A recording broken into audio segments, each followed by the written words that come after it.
Brer Fox Goes Hunting, retold by S.E. Schlossler.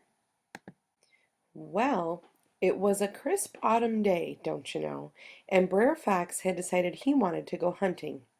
He made his peace with Brer Rabbit a few months ago, and he thought it would be a fine thing if they went hunting together. So Brer Fox stopped by Brer Rabbit's place and invited him to come along. "No, sir, Brer Fox," said Brer Rabbit. "I's tired today and intend to take it easy."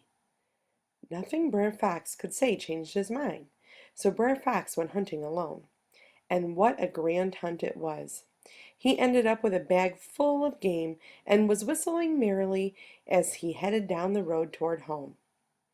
After spending a lazy day in his garden, Brer Rabbit was feeling a mite peckish and was wishing he had gone hunting with Brer Fox on account of all the good game he could be cooking up right this minute if he did. Then he got an idea. Maybe he could still get some of that game. Brer Rabbit went hunting down the road, running down the road in the direction of the woods, listening for Brer Fox. When he heard Brer Fox a-whistling as he trotted down the road, Brer Rabbit laid himself on the road and pretended to be dead. A moment later, Brer Fox rounded the bend and spotted the big fat bunny a-lying beside the road. Whoo-wee, did that rabbit look good! He was big and fat and round. Brer Fox poked at Brer Rabbit a bit and even turned him over. What a fat tummy he had! But then he shook his head and said, "I reckon this bunny's been dead a long time. He won't be good eating after all this time. I'd best leave him be." And Brer Fox went on down the road. As soon as he was gone, up jumped Brer Rabbit. He took a short cut through the meadow and got ahead of Brer Fox. Then he lay back down on the road and played dead again. Well, when Brer Fox saw a second fat dead rabbit, he decided he'd better do something about it.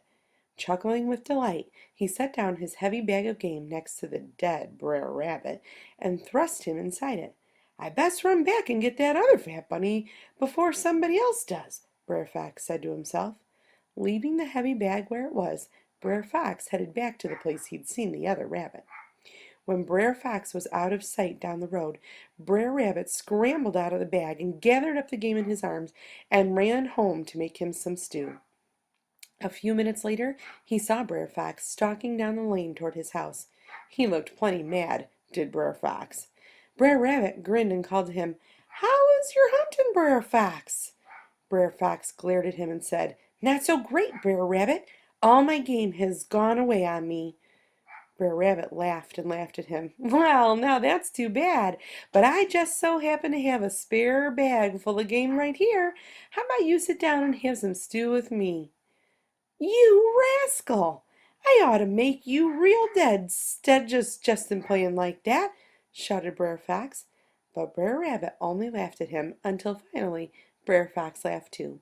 Then they both sat down and had some stew. The end.